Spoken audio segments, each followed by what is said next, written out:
Deep Dive Podcast, episode 27. Ooh. In 3, 2. Hello, divers! Welcome to the Deep Dive Podcast, the only podcast that's part of a complete nutritious breakfast. Ooh. Yeah. You didn't know that, did you? I didn't know that, no. Enriched with vitamins. I feel enriched. See? Don't you? I'm Tom Feeney, writer for Wings Chop Movie Magazine, available on Amazon.com. And with me is... Manda, Hi, co-host extraordinaire, famed beauty, lover of all things dinosaur, but of course, you already knew that. We did already know that. Yep. I'm sorry that I'm a little under the weather. I know I sound kind of more like Robotronic, but I'm getting better, I swear. Yeah, you know, you got to have that emphysema looked at. I knew it. No. I knew it. Please help me edit that out. Wow. So hello to all of our listeners. Thank you for bearing with us. We've had a little bit of a vacation. You know, it's summertime. You know, got to take some time for ourselves. And also, I always had emphysema. That's what it was. Yeah, we know. Yeah. The iron lung, I mean, you know, it takes a lot to get in and out of that. So, we understand. We understand. It's from the 1980s, so yeah. Yeah, it's a thing. So, our topic, in case you were wondering, and why wouldn't you be, for this particular episode is the buddy cop movie. Yes. Yes. So, as always, let's define our terms so we can completely destroy them. Typically, this genre includes two authority figures, usually police officers, who have to work together to solve some major crime. However, it doesn't necessarily have to be two cops. It can be a cop and a convict, like 48 Hours, or a bounty hunter and a fugitive, like Midnight Run, or even Whoopi Goldberg and a T-Rex in Theodore Rex. So I almost, but then I knew, you know what, that's crossing a line. It's crossing a line. On many levels, crossing a line, yes. But just so you know, it was in my repertoire. Okay, well, you know, I considered some more interesting choices as well. I mean, one of the subgenres of buddy cop movie is, of course, the cop and dog movie. You've got Turner and Hooch, Canine with Jim Belushi, and the Chuck Norris Garbage Fire Top Dog. Yes, that's a real movie. I did not make that up. Is Chuck Norris really in any bad movies, though? To be fair, it's Chuck Norris. Yeah, but, I mean, you know you're in trouble when the dog is a better actor. Fair Seriously. enough. Yeah. Fair enough. I mean, wood paneling would be a better Just actor. Roundhouse kick him. He'll be all set. Oh, Roundhouse. That makes me think of... Roadhouse? Yes, but it also made me think of... what's the surfer one? Point Break? Point Break. Yeah. That's also a buddy cop movie, kinda. Kind of, except Yeah. he's an undercover cop, and his Right. buddy is Patrick Swayze. I mean, who would not want to have Patrick Swayze as a buddy? Yeah, especially, well, not now. But, Well, you yeah, know. rest in peace. Oh, Patrick. I mean, that was a tough death for me. But in any case, It was a tough death. so those are for the everybody. rules that we probably didn't follow. Probably not. Yeah. So, what do you got for us today? Well, I got some interesting picks, Oh, and I boy. have to say, I'm scared. I laughed probably through the entirety of writing my show notes, as it were. Well, that's encouraging. Yeah. So the first one. My first one is entitled R.I.P.D. Oh. Yeah, from 2013. Wow. Directed by Robert Schwentke, who actually is the director from The Time Traveler's Wife. Have you seen that? Yeah. Yeah. With what's his name? Yes, him. Yeah, and the other guy. And the girl, Rachel Yeah. McAdams. Yeah. So that we are so bad at that. I wanted to say Keanu, but it wasn't Keanu. No, it was it? wasn't. What's I'm thinking of the Eric one with- Bana? Okay, I was thinking of the one with Keanu and Sandra Bullock. Not Speed. But the other one with the mail and all that. I forget which one. Postcard or I don't know. I can't remember. In any case, it's starring Ryan Reynolds, Jeff Bridges, Kevin Bacon, and Mary-Louise Parker. Mary-Louise Parker from Fried Green Tomatoes, which is one of my favorite movies ever. Kevin Bacon from Kevin Bacon. Jeff Bridges from The Dude. Ryan Reynolds, also known as Deadpool. I am not a big Deadpool fan. You know what? I'm not either. I was never a Deadpool fan of the comics. Right. But The movies I themselves, did enjoy the movies. They're okay. I can watch them once, laugh for a little bit, and then be done. But ultimately, this movie is most definitely a buddy cop movie. So let me give you a brief synopsis here, right?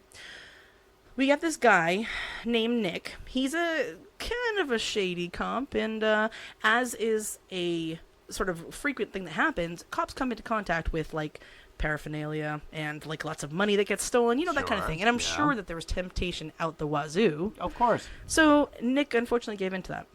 And he stole a little bit of gold, and he was like, you know what, I'm going to use this gold for good. I'm going to help my wife, Julia, I think her name is, and, live a great life. But then his conscience gets to him. Oh, boy. Yeah, so he's like, I'm going to return this gold. But he doesn't get the chance because, bam, he's killed. Shot. He's a leprechaun. By his quote-unquote friend/partner cop. Uh-oh.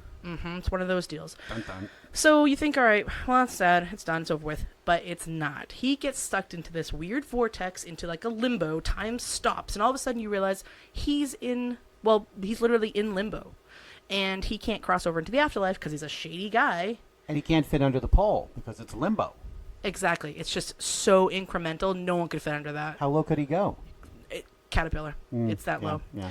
So he meets Jeff Bridges, who is also a shady person, and he is dwelling within this area because that's his penance, right? He's there to guide all the other bad folks who can't make it into the afterlife. Except he's a little bit older than Nick. He's from the Civil War. Okay, slightly older. What side was he on? A little older. He was a Southerner. Oh, boy. Yeah, he was a marshal, and it just, yeah. So anyways, he now has to figure out what do I do? And he's recruited into the R.I.P.D. because he's a cop. I get it. Which R.I.P.D. Rest in Peace Department. Of course. He's tasked solely with finding the souls of folks who just refuse to move on. Like, they think that they have unfinished business, or they're scared, or whatever the case may be, and then help them migrate to the afterlife before they become what they call deados. Deados? Which is basically ghost It zombies. sounds like the worst breakfast cereal ever. I know, right? Oh, man. But if a deado doesn't go to the afterlife in a certain amount of time, well, they become the deado, and they're, like, really enraged. They're no longer human. They don't retain any of their memories. So they're essentially zombies. They become zombies. So in order to prevent that, they have to be ushered. Bounty hunters. That's essentially what they are. Ah. So that's his job. And then to pay for his crimes, he's basically recruited into this department, and he can't reveal himself. He can't, nothing like that. Unbeknownst to him, though, he can walk amongst people, right? Like, he's in the actual world with the living, but he doesn't look like himself. So part of his job is to not reveal that the afterlife exists until you're ready for it. So he's given a different appearance and different identity. He happens to be like an old Chinese man now, which he wasn't before. Okay.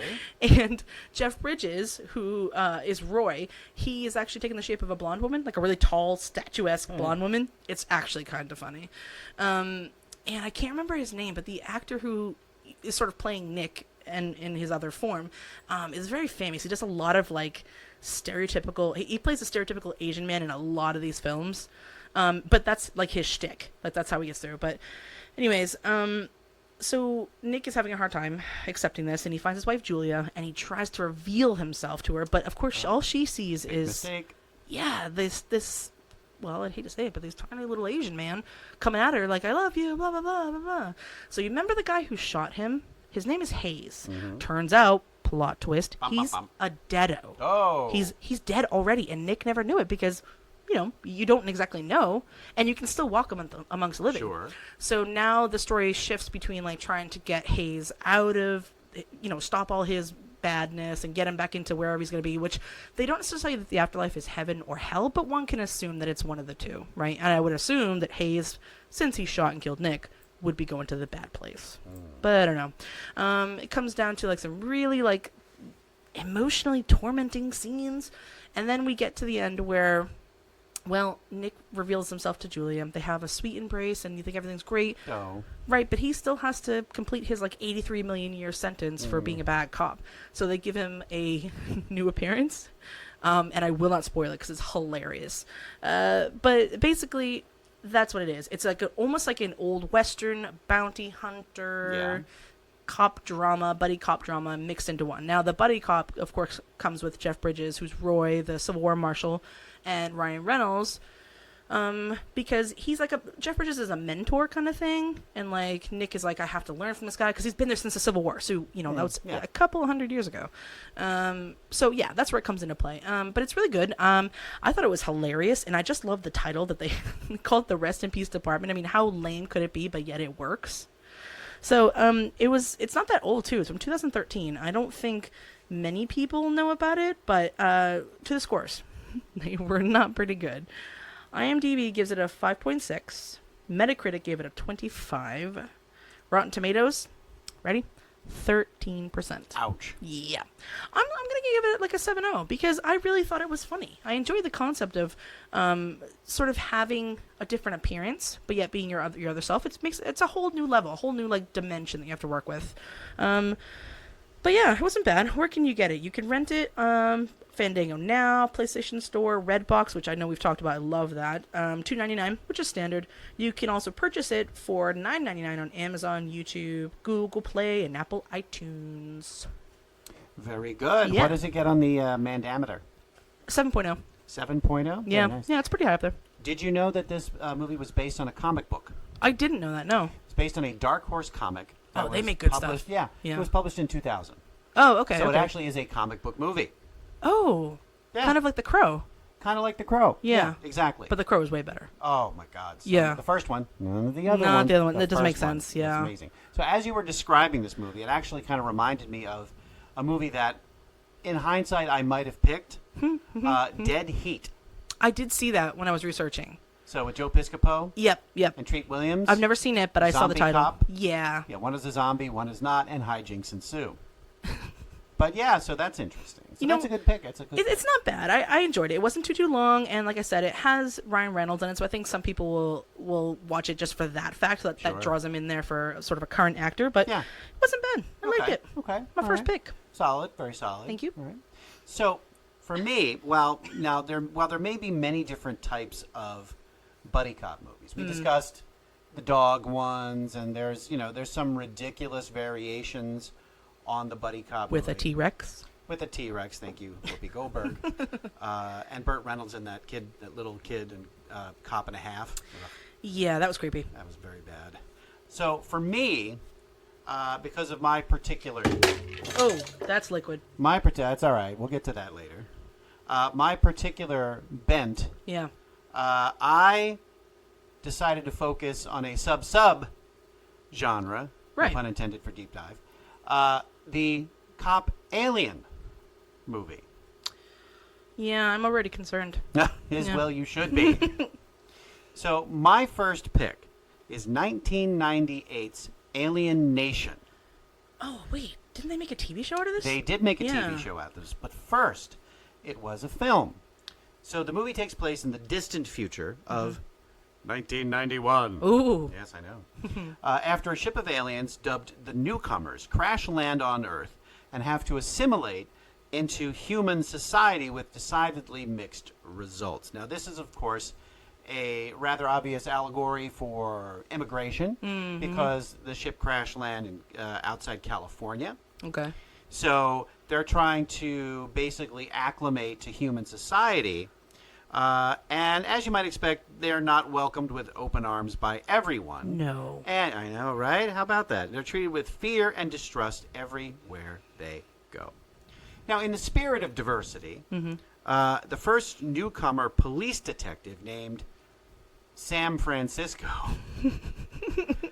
apparently because the people that were giving out the names of the newcomers got a little punchy after a while and started giving out rather silly names. It's like a Transformers vibe. They just picked whatever they found. Basically, yes. So, Sam Francisco. Now, he's played by Mandy Patinkin, who does an amazing job underneath all this makeup of creating a really, really interesting... Prosthetics, too. Yeah. Oh, my goodness. Amazing character, which is like, he's so good in this. But he's assigned to the Los Angeles Police Department.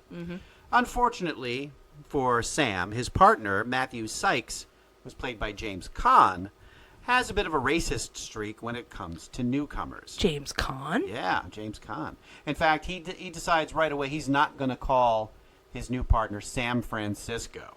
He decides he's just going to call him George. What? because he thinks that name is absolutely ridiculous. So he's like, nope, nope, nope.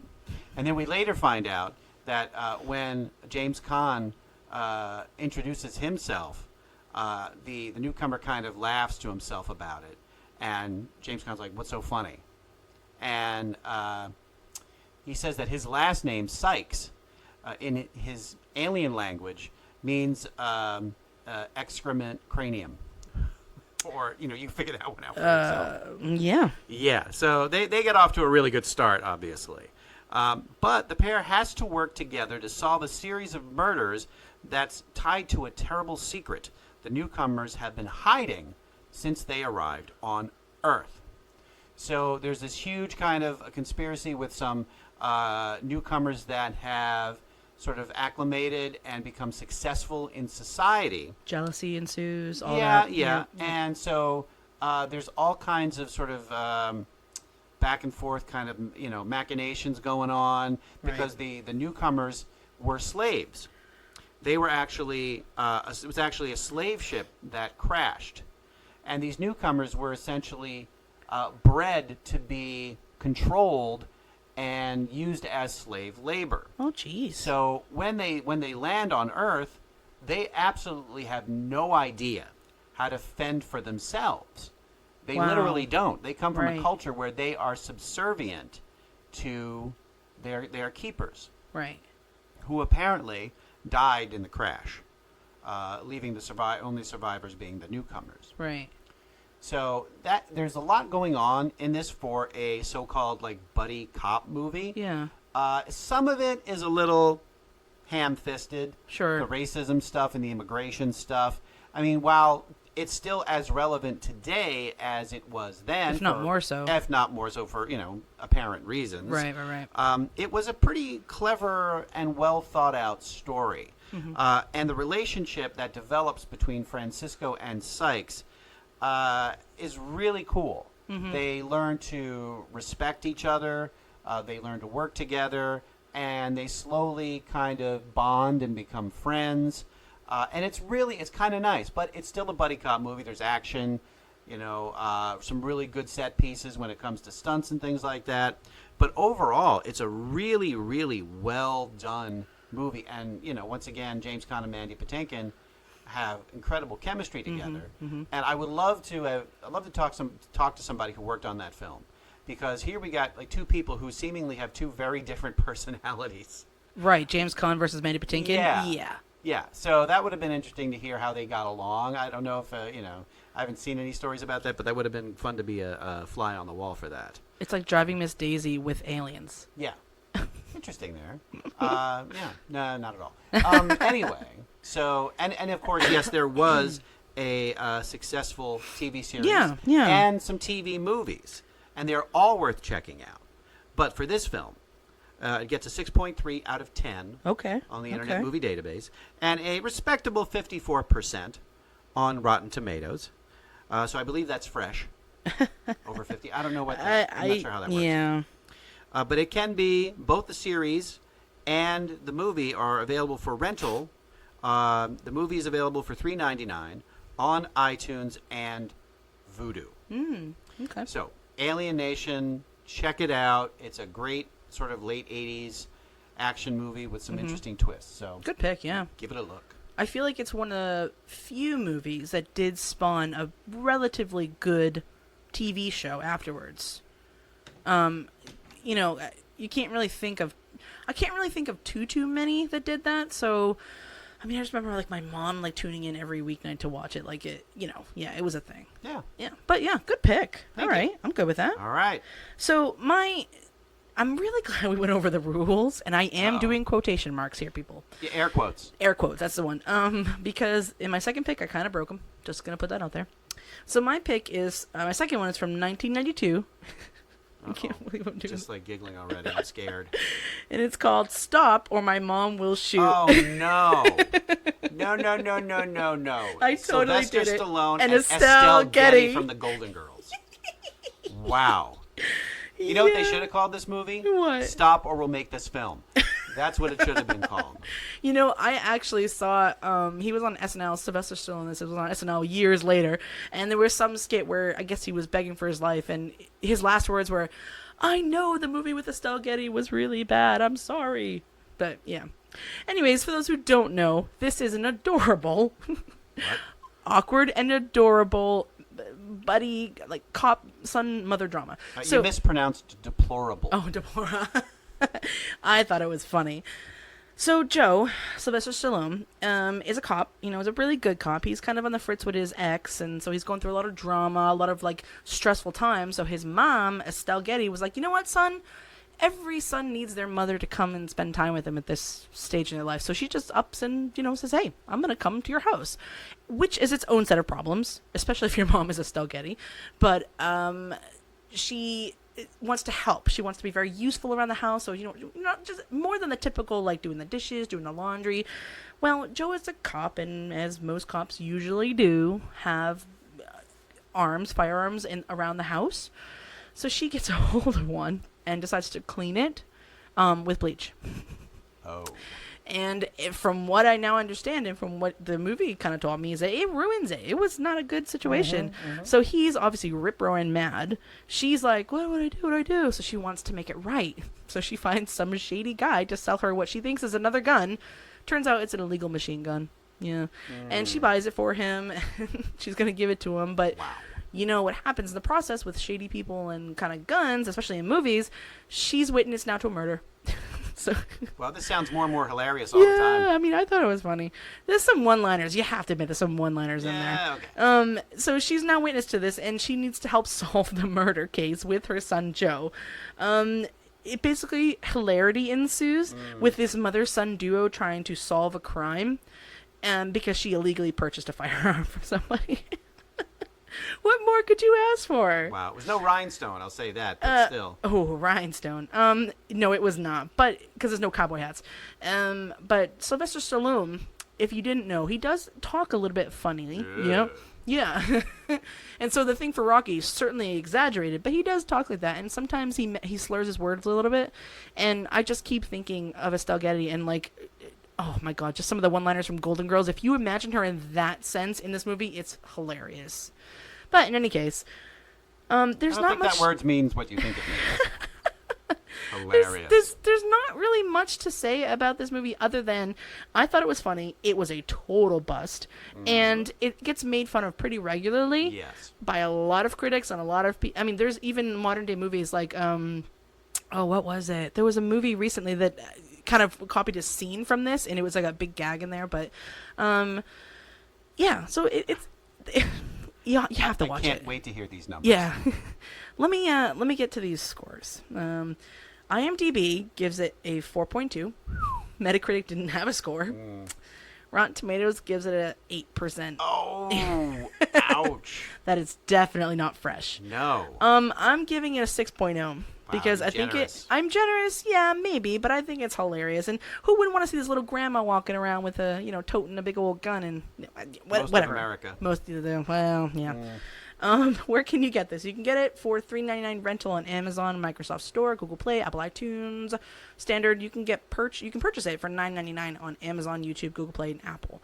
So, before you go to your second pick, and then I'll have my honorable mentions. I just want to say that Sylvester Stallone as a cop isn't that bad, like, of an idea. He's been in a lot of, like, copy movies. Yeah, he's been a cop in Judge movies. Dredd, that kind of thing.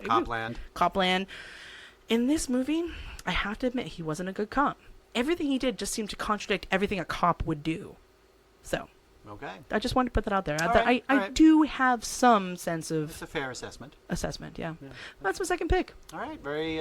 hilarious. Very interesting. Funny. Super funny. No? Check your thesaurus. Oh, okay. Here we go. Now, in keeping with my theme of the buddy cop alien movie. There's more than one? Oh, yeah. My second pick is a forgotten gem of the 1980s. The wonderfully offbeat movie, The Hidden. Don't think I've heard of it. Yeah, and it's a shame, too. Because it was hidden from me? Yes, exactly. Oh, boy.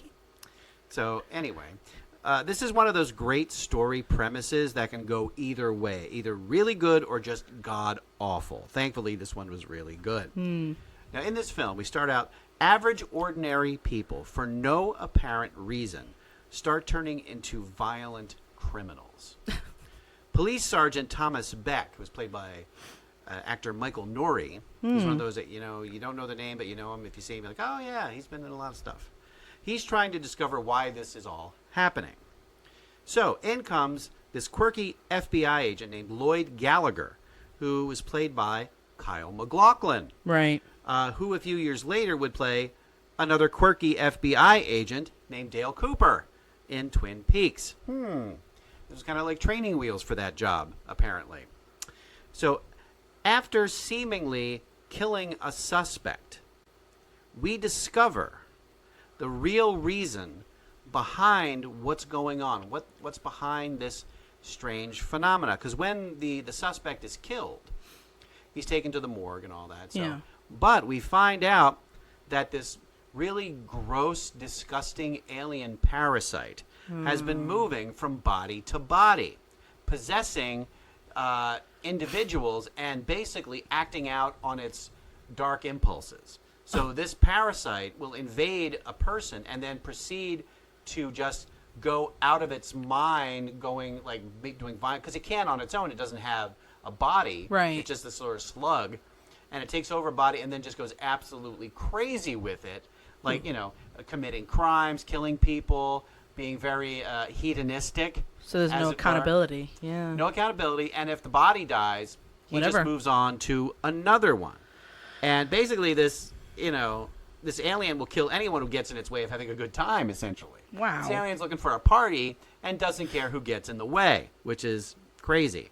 But after these two law enforcement officers start working together, Detective Beck begins to notice that the FBI agent is displaying some pretty odd behavior, like just kind of like, stuff that just would stand out among like normal people, just the way he carries himself and talks. Right. Kind of like an affected language. His speech patterns are a little weird, and he just seems kind of just strange. The detective invites him to meet his family, and he just reacts kind of weirdly with his family. So we find out some more about him, because the detective believes that the FBI agent, Kyle MacLachlan, is hiding something. He's not giving him the entire truth. And that's absolutely right. There is something not quite right about this FBI agent. And, we kind of find out that, the FBI agent might not be human after all. Giant cockroach? Not giant cockroach. No, this is not Men in Black. But, so the Kyle MacLachlan character, he's got something inside him as well. Is it heart? Is it spirit? Is it gumption? It's more like goo. Ew. It's kind of gooey. So, once again, we are dealing with this movie that has a really cool, clever premise. Mm-hmm. And it's a low-budget movie, not a doubt. But it is extremely well-directed and well-acted, and probably one of the most overall entertaining films of the 80s to me. Mm-hmm. Didn't do well in the box office, but it did gain much more life on home video when it was released. And for like sci-fi buffs like myself, this is really a hidden gem. So if you are a fan, if you're a sci-fi fan, or specifically if you're a fan of Kyle MacLachlan, check this movie out. You'll really like it a lot. Or a fan of chestbursters? Yes. Okay. Yeah, it's kind of gross. But onto the scores, and I think, these are actually good scores reflective of how good this movie is. It gets a 7 out of 10 on the Internet Movie Database. Surprising. And a 76% on Rotten Tomatoes. Ooh. So if you get the chance to see this, if you're a fan of that kind of film, by all means, do yourself a favor and check it out. So it's available to rent for $2.99 on most streaming services, including Vudu, Amazon Prime, Google Play, and iTunes. So there you go. The Hidden. Check it out. Nice. I don't want it to stay hidden much longer. A hidden gem. Yes. Yeah. Not bad. I do some honorable mentions. You do? Yeah, I do. Oh. Got a couple. First one was Lethal Weapon 1. Yeah, that's kind of the I know. You know, it's a standard. It sets the bar It's for the bar. all the other ones. And I just want to point out that I think 1 is the best. I like 4. 4, okay, because it had 1 Jet and Li in 4. it. 1 and 4, but I'd Yes. say 1 is probably a little bit better than 4. Oh, yeah. You know, yeah. But Lethal Weapon, Beverly Hills Cop 3. Okay, The one in the amusement park? Yeah. Oh. Yeah. Oh my God, I love that scene when they're printing the money. That literally just Okay. it sticks with me through my childhood. And I don't know if you can call it necessarily a buddy cop thing, but of course Axel has some of his partners in the they Sure. come back. So I was like, Yep, yeah. Yep. And then a serious one, and I really stick by this. Backdraft. Backdraft. Yeah. Huh? So Okay. they're Interesting. firemen. That's predominantly a fireman movie. But at one point, Alec Baldwin, no, his brother Billy Baldwin, one of the Baldwins, has to basically pair up with a fire marshal who, in himself, is kind of a detective, right? And to solve a crime. So basically, it's kind of like a buddy cop movie, but it's a really good movie. I mean, I actually really enjoy that movie. Yeah, it's a good movie. Kurt Russell's awesome in the movie. He's always good. He's always good. But those are my honorable mentions. Yeah. Okay. Yeah. I thought this was a really good topic. I really enjoyed it. I do too. So I also have a couple of honorable mentions. Ooh, go ahead. My first one is a really good one. Yeah. Tango and Cash. Oh, yes. Okay, More that's Sylvester it. Stallone. Yeah, exactly. Yeah. And Kurt Russell. Yeah, and Kurt Russell. So the there you go. trifecta. Yeah, absolutely, really good. But my second honorable mention is what I consider to be the absolute worst. Oh, okay. The absolute worst buddy cop movie ever made, and that is Cops and Robertsons. That is with Chevy Chase and Jack Palance. The less said about this one, the better. But if if you're interested in watching a garbage fire, then see if you can find it under some rock somewhere. Oh, man. It's just absolutely terrible. So these honorable mentions aren't necessarily like the best ones. They're like just dishonorable mentions. Yeah, a few of them. the few of them, but just ones we like. Yeah. Well, good show. Good show. Yes, absolutely. So we've come to that point before we kind of wrap it up here, Indeed. where we talk about some of our favorite people, some shout-outs, Yeah. that cool thing. Well, I'd like to say keep an eye on Podbean's Instagram, because next month they'll be featuring us. Oh, yes. Which is really cool. They are Yes, our indeed. platform, if you didn't know. Yep. Our website is thedeepdivepodcast.podbean.com. You can go ahead and find all links to our social medias there, past episodes. We've actually got our merch store up there, too. We do. New T-shirts are rolling out all the time. Buy often. Very exactly. Buy them all. But Podbean's going to be hosting us for about a week. So stay tuned to their Instagram. They'll be, using us in their live feeds, and it's just going to be really awesome. Yep. So really, it's great. I'd like to say hello to the Belligerents podcast. They're our friends over there. Have a couple of good episodes. Hey, guys. Some deep topics, right? But I thought it was really well presented, and I enjoyed their last episode. Yeah. So thanks for the shout out, guys. And if it's okay with you, I would like to dedicate this episode to my brother Bobby, who we recently lost a few weeks ago. Yes. But just want to say thanks, and I'm sure he enjoyed this episode. So, anyways, that's my stuff. What's my thing? I've hit all the websites, I hit the links, I hit the shout-outs. Was there anything else I had to do? I never read the memo, so... No, you don't read the memo, but I would like to mention that next month we are starting season Dun, dun, 2. dun. Yep, season 2 of the Deep Dive podcast. Yeah, thank you to everybody who's stuck with us through Yes. season 1. Absolutely. It's been a lot of fun. We've had a lot of fun learning as we go, and all the different topics we came up with it took hard work. It did. At least minutes of work. Minutes of work. I sacrificed about a 15-minute break at work one time for this. That's just because I'm dedicated. I'm so dedicated to You're this. the hero we deserve. But season 2 coming up is going to have way more content. Yes. We're going to have some really out there topics, but we're going to do our best to kind of make it a little bit more structured. And then, Absolutely. and we're hoping to get some suggestions from you guys too. We would love to hear some Yeah. suggestions from you because, frankly, we're running out of ideas. You weren't supposed to say that. Oh, I'm sorry. Was that not... Oh, I had it written down. I guess I shouldn't have... Yeah, you remember when I gave you a script? That wasn't it.